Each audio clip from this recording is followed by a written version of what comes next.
Salam, selamat malam. Perkenalkan, nama saya Deki Sida Galumoni dengan nomor induk mahasiswa 2420011.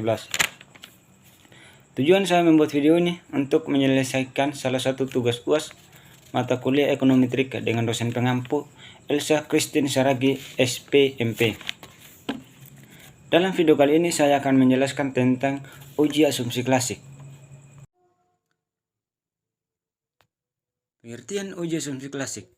Menurut Ghazali 2018, pengertian uji asumsi klasik adalah metode statistik pada analisis regresi linear berganda yang bertujuan untuk menilai apakah terjadi masalah asumsi klasik atau tidak pada model regresi linear OLS.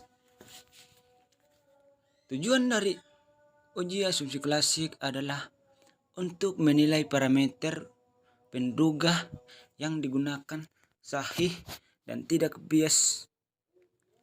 Selain itu, uji asumsi klasik juga memiliki fungsi untuk mengetahui apakah model regresi benar-benar menunjukkan hubungan yang signifikan dan representatif ataukah tidak. Asumsi klasik kerap dipakai untuk meninjau apakah dalam suatu model penelitian OLS ditemukan persoalan terkait asumsi klasik seperti multikolinearitas, normalitas atau autokorelasi hingga heteroskedastisitas. Namun jauh sebelum itu, Anda perlu memahami apakah sebenarnya yang dimaksud model penelitian ordinary least square atau OLS. Dalam bahasa Indonesia, OLS disebut juga metode perhitungan kuadrat terkecil. Ini mengasumsikan bahwa analisis cocok dengan model hubungan antara satu atau lebih variabel penjelas dan variabel hasil kontinu. Regresi OLS sendiri terbagi menjadi dua macam, yaitu regresi linear berganda dan juga regresi linear sederhana. Sebuah analisis regresi yang tidak berdasarkan pada OLS ini tidak memerlukan persyaratan uji asumsi klasik. Misalnya, pada pengujian regresi logistik serta pengujian regresi ordinal. Dengan adanya dua jenis yang berbeda pada regresi linear, maka syarat atau asumsi klasik pada regresi linear juga ada dua macam, diantaranya sebagai berikut. Yang pertama, uji asumsi klasik pada regresi linear sederhana. Uji asumsi klasik pada regresi linear sederhana antara lain. Yang pertama, data interval atau rasio. Yang kedua, linearitas. Yang ketiga, normalitas. Yang keempat, heteroskedastisitas. Yang kelima, outlier. Yang keenam, autokorelasi. Hanya untuk data tim, series atau runtut waktu. Yang kedua, uji asumsi klasik pada regresi linear berganda.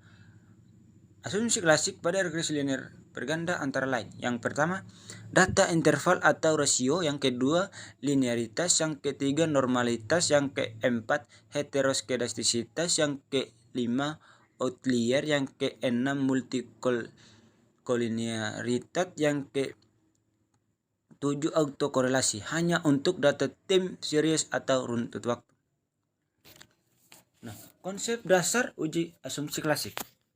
Setidaknya ada 4 macam konsep dasar uji asumsi klasik yang umum digunakan dalam model penelitian regresi linear. Uji asumsi klasik tidak boleh dilakukan sembarang sebab ada aturan urutan tersendiri. Berikut langkah-langkah yang perlu Anda laksanakan. Yang pertama, uji normalitas. Ini untuk memastikan bahwa data Anda terdistribusi normal ataukah tidak. Keberadaannya adalah wajib dalam sebuah penelitian. Uji normalitas merupakan model regresi yang baik, harus memenuhi distribusi normal.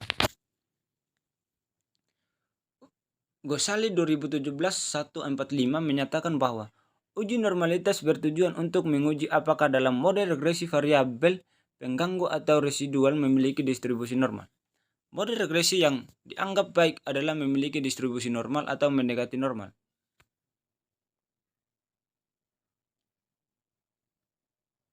Uji statistik yang digunakan untuk menilai normalitas dalam penelitian ini adalah uji Jarque-Bera dengan histogram normality test dengan tingkat signifikansi 5%. Indikator yang digunakan untuk pengambilan keputusan bahwa data tersebut terdistribusi normal atau tidak adalah sebagai berikut. Yang pertama, apabila nilai probabilitas lebih besar dari 0,05 maka data terdistribusi secara normal. Yang kedua, apabila nilai probabilitas lebih kecil dari 0,05 maka data tidak terdistribusi secara normal. Yang kedua, di sini ada uji multikolinearitas. Multikolinearitas adalah hubungan linear antara variabel bebas. Adanya multikolinearitas dalam penelitian memberikan efek tingginya variabel suatu pada sampel. Ini berarti telah terjadi standar error yang besar. Jadi, regresi seharusnya tidak memuat gejala multikolinearitas. Tujuan pemakaiannya untuk mengecek ada atau tidaknya korelasi antara variabel. Namun, uji multikolinearitas baru dilaksanakan jika terdapat lebih dari satu variabel independen. Gosali 2017 menyatakan bahwa uji multikolinearitas bertujuan untuk menguji apakah dalam model regresi terdapat korelasi yang tinggi atau sempurna antara variabel independen.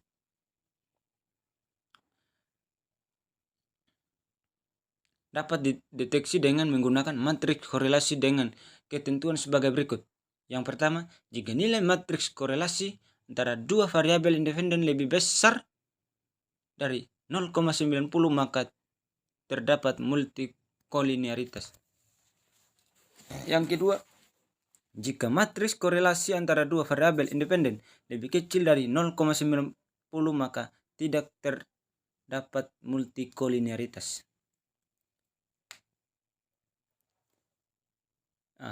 Uji heteroskedastisitas.